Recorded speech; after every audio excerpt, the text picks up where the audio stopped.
If you're choosing between Emergent and Cursor, this isn't just AI versus AI. It's automation versus developer control. So, which one is actually best for coding? Let's break it down. Emergent is built around vibe coding.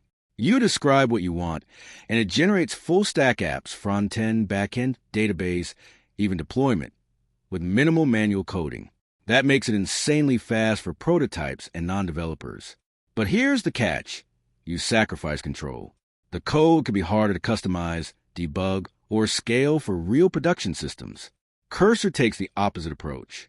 It's an AI-first code editor built on VS Code, designed to work inside real code bases with features like multi-file editing, context-aware suggestions, and agent workflows. It helps you write, refactor, and debug code, not replace the process entirely. The downside is that it still requires coding knowledge, and complex projects can get messy if you don't manage structure properly. So the real difference is this. Emergent builds a system for you, while Cursor helps you build the system yourself. So which one is better? Choose Emergent if you want to build apps fast, validate ideas, or don't want to write much code. Choose Cursor if you care about code quality, control, and long-term maintainability. Bottom line, Cursor is the better AI for coding, while Emergent is better for generating apps.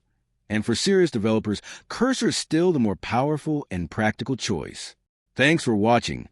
Don't forget to like and subscribe for more videos.